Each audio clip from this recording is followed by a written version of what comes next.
Memphis Grizzlies forward Brandon Clarke has died at the age of 29. Clarke's death was initially confirmed by his agency, Priority Sports. The Grizzlies issued their own statement saying they were heartbroken by his death. A lot of statements to get to as far as regarding his death. A lot of teammates spoke out on the situation. His agency spoke out on the situation, so I'll read those statements to you guys really quickly. Adam Silver said, "We are devastated to learn of the passing of Brandon Clarke. As one of the longest tenured members of the Grizzlies, Brandon was a beloved teammate and leader who played the game with enormous passion and grit. Our thoughts and sympathies are with Brandon's family, friends, and the Grizzlies organization."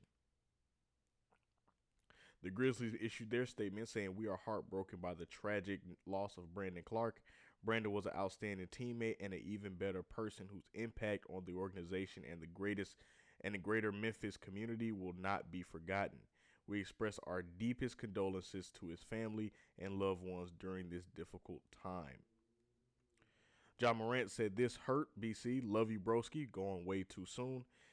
And another one of Brandon Clarke's teammates, excuse me, Jalen Wells, also issued this statement. "Everything he's went through in his time I've been in Memphis, he still came in with a smile on his face and was a light in the locker room. Truly an inspiring person. Memphis won't be the same without you." His agency, Priority Sports, said, "We are beyond devastated by the passing of Brandon Clarke. He was so loved by all of us here and everyone whose life he touched. He was the gentlest soul who was the first there to be there for all of his friends and family. Our hearts are so broken as we think of his mom, Whitney, his entire family, and all of his friends and teammates. From high school to San Jose State to Gonzaga to the Grizzlies, Brandon impacted everyone who was a part of his life."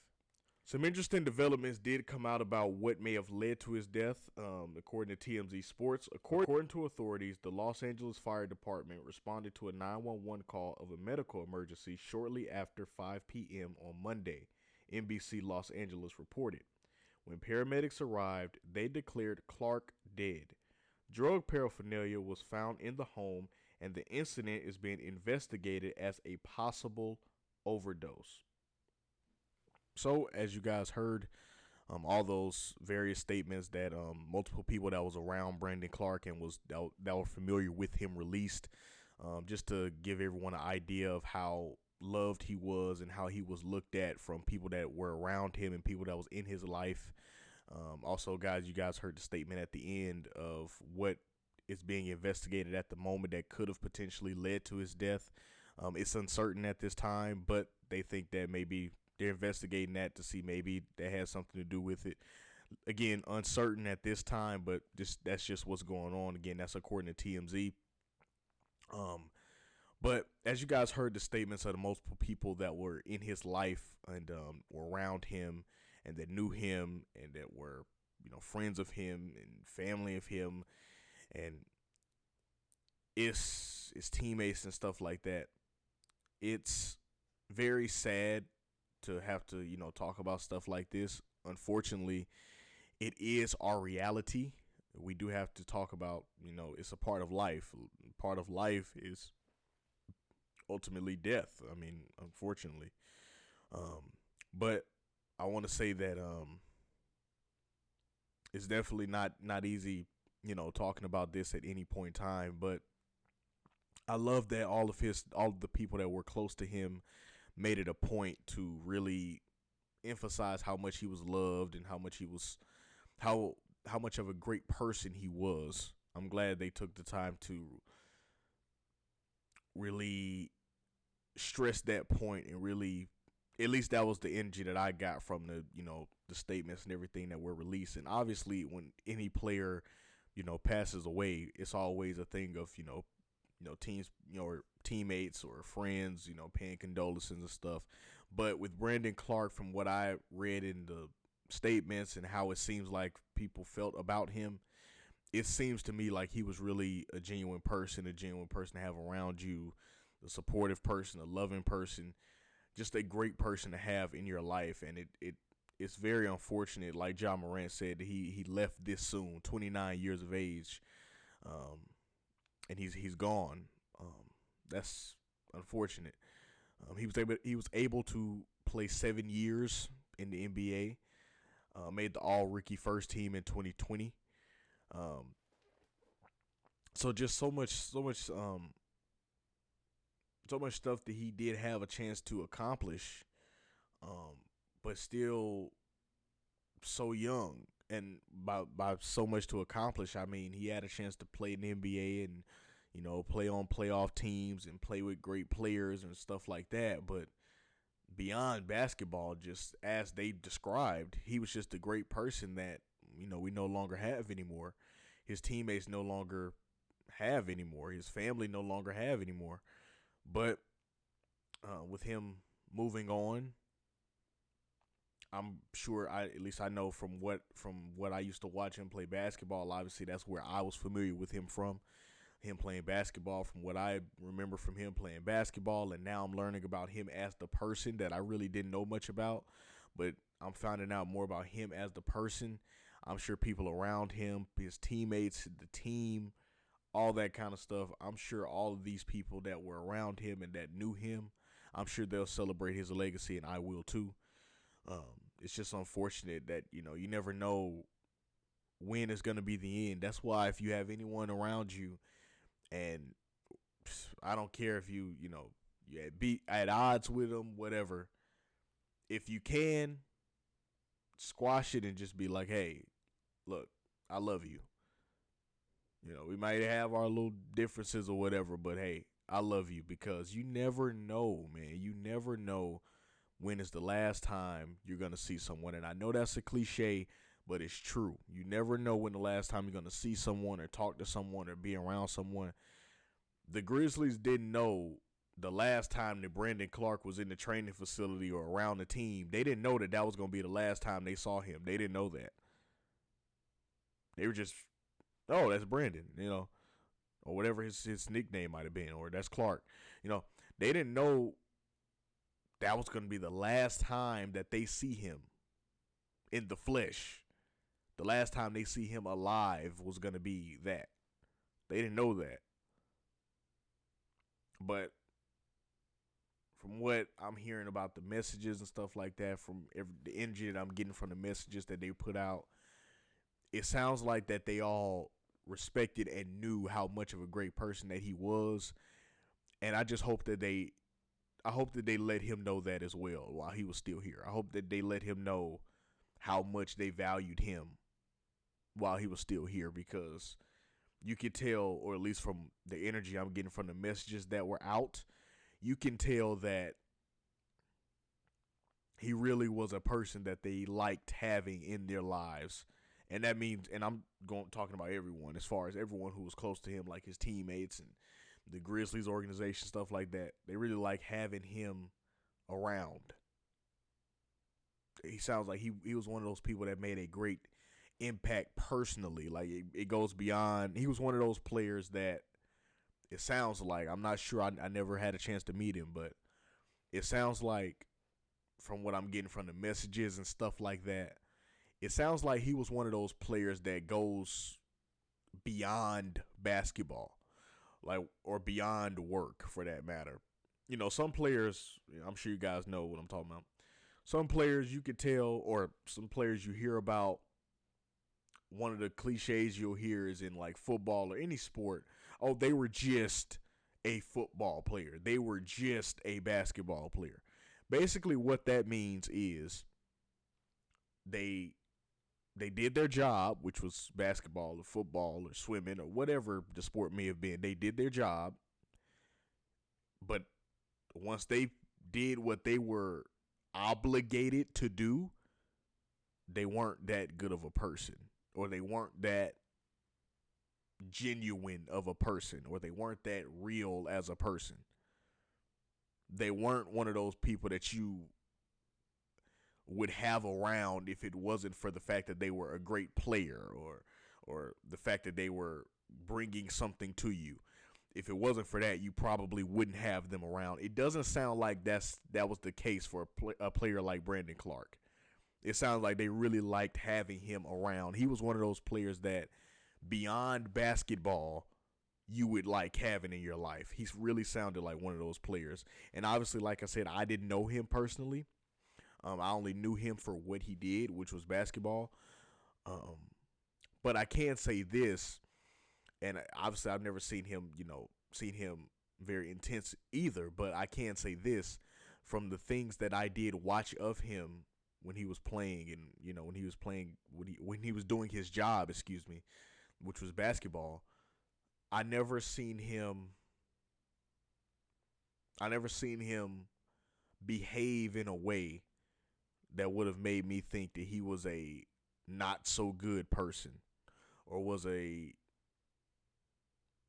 bad person in any way. He always just looked like he was just happy doing his job, and he was content doing his job and being a NBA player. That's what it always seemed like to me.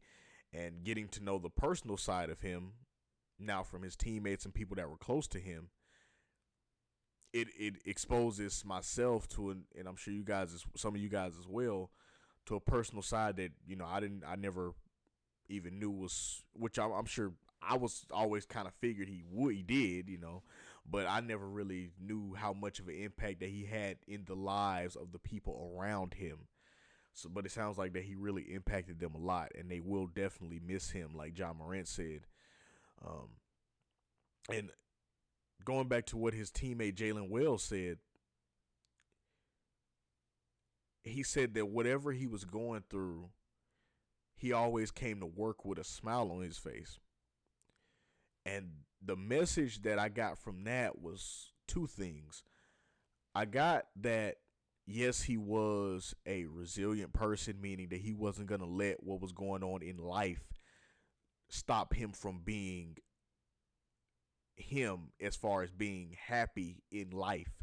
He wasn't going to let that stop him from what was going on in life as far as maybe problems or what's going on. He wasn't going to let that stop him from being a great person in life.